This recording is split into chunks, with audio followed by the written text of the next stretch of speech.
TBC Tamil News. டிபிசியின் தலைப்புச் செய்திகள். தெற்காசிய பிராந்தியத்தில் இந்தியா எமது அயல் நாடு. இந்தியாவுடன் நட்புறவை கொண்டிருக்காமல் எம்மால் முன்னோக்கி செல்ல முடியாது என ஜேவிபியின் பொதுச் செயலாளர் ரில்வின் சில்வா கூறியிருக்கிறார். ஜனாதிபதி தேர்தலிலும் பாராளுமன்ற தேர்தலிலும் ஏற்பட்ட தோல்விகளை தொடர்ந்து சோர்வடைந்து போயிருக்கும் ஐக்கிய மக்கள் சக்திக்கு புத்துயிர் கொடுப்பது குறித்து பல்வேறு அபிப்பிராயங்கள் முன்வைக்கப்படுகின்றன. மழை வெள்ளத்தால் அழிவடைந்த பயிர்களுக்கு ஒரு ஏக்கருக்கு அதிகபட்சமாக 40,000 ரூபாய் இழப்பீடு வழங்கப்படும் என்று விவசாய பிரதி அமைச்சர் நாமல் கருணாரத்ன தெரிவித்தார்.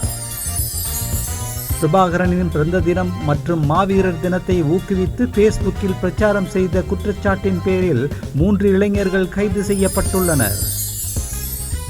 யாழ்ப்பாணம் மாவட்ட ஒருங்கிணைப்பு குழு தலைவராக கடற்தொழில் அமைச்சர் ராமலிங்கம் சந்திரசேகர் நியமிக்கப்பட்டுள்ளார்.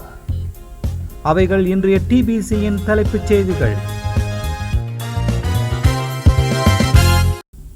வணக்கம்.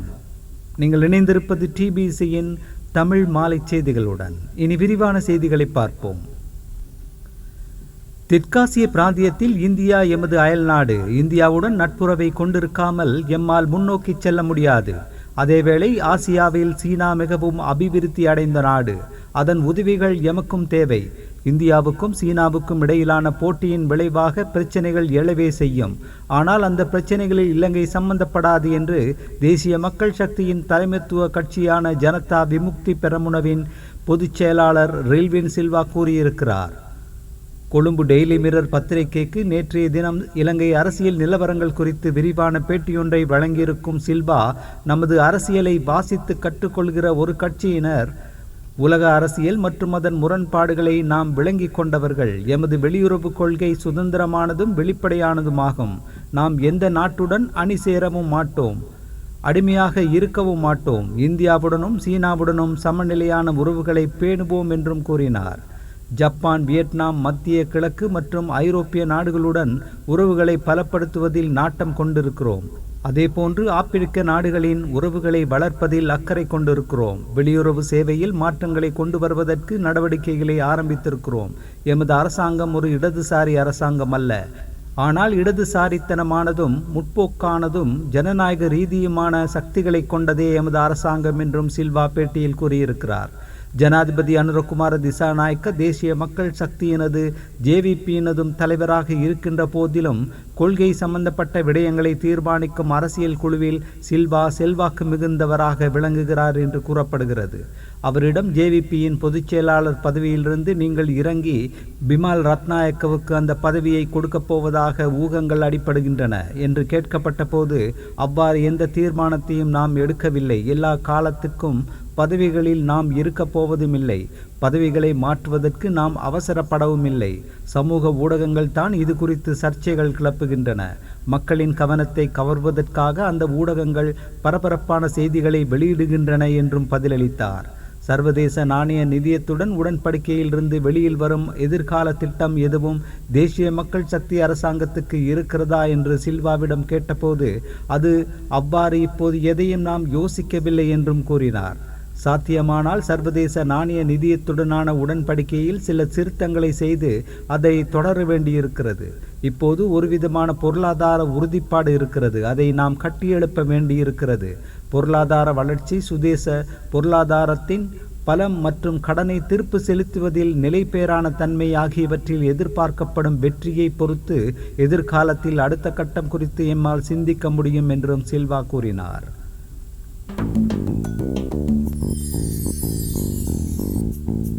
எதிர்க்கட்சி அரசியல்வாதிகள் கூறுவதை போன்று பாராளுமன்ற உறுப்பினர்கள் பாராளுமன்றத்தில் பரிமாறப்படுகின்ற உணவு வகைகளை சாப்பிட மாட்டார்கள் என்றோ அல்லது அரச வாகனங்களை பெற முடியாது என்றோ தேசிய மக்கள் சக்தி ஒருபோதும் கூறவில்லை என்று சபை தலைவரான அமைச்சர் பிமல் ரத்நாயக்க கூறியிருக்கிறார். 2000 ஆண்டில் முதல் தடவையாக ஜேவிபி பாராளுமன்றத்துக்கு வந்தது. முதல் நாள் பாராளுமன்றத்தில் பரிமாறப்படும் உணவு வகைகள் வழமையான சந்தை விலைகளில் இருக்க வேண்டும் என்றே கூறி வந்திருக்கிறோம். தேசிய மக்கள் சக்தியின் பாராளுமன்ற உறுப்பினர்கள் பாராளுமன்றத்தில் உணவு வகைகளை பெறமாட்டார்கள் என்றும் அரச வாகனங்களை பெறமாட்டார்கள் என்றும் நாம் கூறியதாக சிலர் இப்போது கூறுகிறார்கள். அவ்வாறு நாம் ஒருபோதும் கூறவில்லை என்று ரத்நாயக்க நேற்றைய தினம் செய்தியாளர்களிடம் கூறினார். நாம் 2000ஆம் ஆண்டில் பாராளுமன்ற பிரவேசம் செய்தபோது அங்கு ஒரு மதிய சாப்பாட்டின் விலை 15 ரூபாவாக இருந்தது. வழமையான சந்தை விலையில் அந்த சாப்பாடு இருக்க வேண்டும் என்று முதலில் கூறியவர்கள் நாமே. 2004, 2005ஆம் ஆண்டுகளிலும் அந்த விலையை அதிகரிக்க வேண்டும் என்றும் நாம் கேட்டுக்கொண்டோம் என்றும் ரத்நாயக்க கூறியுள்ளார்.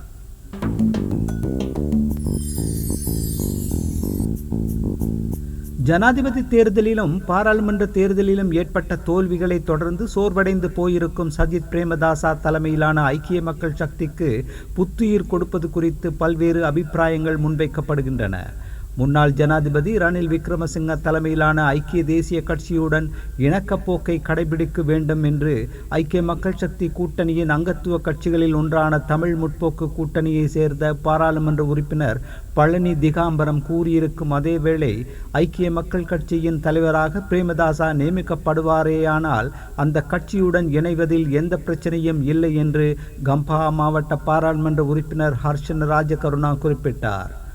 ஐக்கிய தேசிய கட்சியும் ஐக்கிய மக்கள் சக்தியும் ஒன்றிணைந்து செயற்பட வேண்டும் என்று கூறிய திகாம்பரம், பிரேமதாசாவும் விக்ரமசிங்காவும் தங்களுக்குள் பேச்சுவார்த்தைகளை நடத்தி எவ்வாறு ஒன்றிணைந்து செயற்படுவது என்று தீர்மானிக்க வேண்டும் என்றும் யோசனையை முன்வைத்தார். தொடர்ந்தும் பிரிந்திருந்தால் எம்மால் வெற்றி பெற முடியாது. இரு கட்சிகளுக்கும் இடையிலான பிளவு காரணமாக பாராளுமன்ற தேர்தலில் பெருமளவு வாக்காளர்கள் வாக்களிப்பில் கலந்து கொள்ளவில்லை என்று திகாம்பரம் ஊடகங்களுக்கு கூறினார். அதேவேளை பிரேமதாசா தலைவராக நியமிக்கப்பட்டால் ஐக்கிய தேசிய கட்சியுடன் இணைவதற்கு நாம் தயாராக இருக்கிறோம். இல்லையே எஞ்சியிருக்கும் ஐக்கிய தேசிய கட்சியினர் ஐக்கிய மக்கள் சக்தியுடன் இணைவதை தவிர அவர்களுக்கு வேறு மாற்று வழி கிடையாது என்றும் ராஜகருணா கூறினார். விக்ரமசிங்காவுடன் எம்மால் பேச்சுவார்த்தை நடத்த முடியும். பிரேமதாசாவினால் தலைமை பதவியை பெற முடியுமா அல்லது ஐக்கிய தேசிய கட்சியினர் ஐக்கிய மக்கள் சக்தியில் இணைய முடியுமா என்று நாம் தீர்மானிக்க வேண்டும் என்றும் அவர் கூறினார். ஜேவிபி தேசிய மக்கள் சக்தியாக உருமாறியதை போன்று ஐக்கிய மக்கள் சக்தியும் உருமாற்றத்துக்கு உள்ளாக வேண்டும் என்று முன்னாள் பாராளுமன்ற உறுப்பினர் ஹிருணிகா பிரேமச்சந்திர யோசனை கூறியிருக்கிறார்.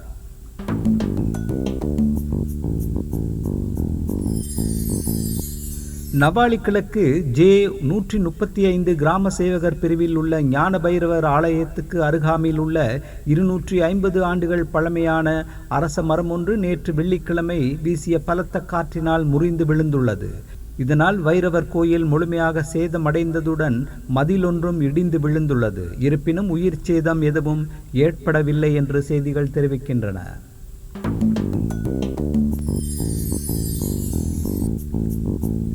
மழை வெள்ளத்தால் அழிவடைந்த பயிர்களுக்கு ஒரு ஏக்கருக்கு அதிகபட்சமாக 40,000 ரூபாய் இழப்பீடு வழங்கப்படும் என்று விவசாய பிரதி அமைச்சர் நாமல் கருணாரத்ன தெரிவித்துள்ளார். நெல், சோளம், உருளைக்கிழங்கு, சோயா, போஞ்சி, மிளகாய் மற்றும் வெங்காயம் உள்ளிட்ட பயிர்களுக்கு இழப்பீடு வழங்க முடிவு செய்யப்பட்டுள்ளது. இதன்படி ஒரு ஏக்கருக்கு அதிகபட்ச 40,000 ரூபாய்க்கு உட்பட்டு இழப்பீடு வழங்கப்படும். நாட்டில் நிலவும் சீரற்ற வானிலை குறைந்த பின்னர் பயிர் சேதம் தொடர்பான விவரங்களை சேகரித்து நட்டையீடு வழங்கப்படும் என்று அவர் தெரிவித்தார். அழிவடைந்த பயிர்களை மீள பயிரிடுவதற்காக விவசாயிகளுக்கு இலவச பயிர் விதைகள் வழங்கும் முறைமை தொடர்பிலும் அவதானம் செலுத்தப்பட்டுள்ளது. மேற்குறிப்பிட்ட பயிர்களுக்கு மேலதிகமாக மலையகம் மற்றும் தாழ்நில மரக்கறி விவசாயிகள் மற்றும் பழ விவசாயிகளும் பெருமளவில் பாதிக்கப்பட்டுள்ளனர். அவர்களுக்கும் ஓரளவு நிவாரணம் வழங்கப்படும் என்றார் அமைச்சர் நாமல் கருணாரத்ன.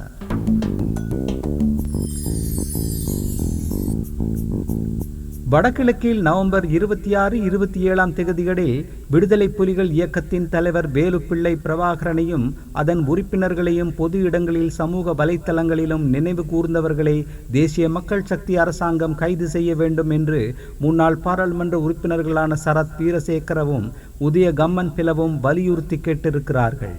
அதேவேளை மரணமடைந்த விடுதலை புலிகளை நினைவு கூர்ந்து அஞ்சலி செலுத்துவதற்கு தடை விதிக்க வேண்டும் என்று முன்னாள் அமைச்சரான நவீன் திசாநாயக்க கோரிக்கை விடுத்திருக்கிறார்.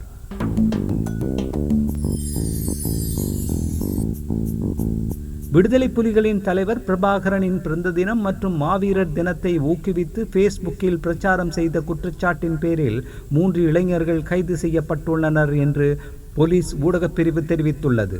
அவர்களில் சுன்னாகம் பகுதியைச் சேர்ந்த 37 வயதுடைய 2 பிள்ளைகளின் தந்தையான பயங்கரவாத தடுப்பு மற்றும் விசாரணை பிரிவின் யாழ்ப்பாணம் பிரிவினரால் கைது செய்யப்பட்டுள்ளார். அதே நேரம் கைதான ஏனைய இருவரில் ஒருவர் பத்தேகம பகுதியைச் சேர்ந்த 28 வயதுடையவர் என்றும் போலீசார் தெரிவித்துள்ளனர். மற்றொரு இளைஞர் இன்று கைது செய்யப்பட்டுள்ளார் என்று போலீஸ் ஊடகப் பிரிவு குறிப்பிட்டுள்ளது. யாழ்ப்பாண மாவட்ட ஒருங்கிணைப்பு குழு தலைவராக கடற்தொழில் அமைச்சர் ராமலிங்கம் சந்திரசேகர் நியமிக்கப்பட்டுள்ளார். ஜனாதிபதியின் அங்கீகாரம் மற்றும் உத்தரவின் பேரில் யாழ்ப்பாண மாவட்ட ஒருங்கிணைப்பு குழு தலைவராக கடந்த 28ஆம் தேதி முதல் அமுல்படுத்தப்படும் வகையில் நாடாளுமன்ற உறுப்பினரும் கடற்தொழில், நீரியல் மற்றும் கடல் வளங்கள் அமைச்சருமான ராமலிங்கம் சந்திரசேகர் நியமிக்கப்பட்டுள்ளார். மேற்படி விடயம் பொது நிர்வாக மாகாண சபைகள் மற்றும் உள்ளூராட்சி அமைச்சர் பேராசிரியர் AHMH அபேரத்ன கடற்தொழில் அமைச்சருக்கு முகவரியிடப்பட்டு யாழ்ப்பாண மாவட்ட அரச அதிபருக்கு பிரதியிடப்பட்ட கடிதம் மூலம் அறிய தரப்பட்டுள்ளது என்று மாவட்ட செயலக ஊடகப் பிரிவு தெரிவித்துள்ளது. அந்த செய்தியோடு நிறைவுக்கு வருவது TBCயின் இன்றைய தமிழ் மாலை செய்திகள். மீண்டும் நாளை காலை வழமை போல் செய்திகளுடன் சந்திப்போம். வணக்கம்.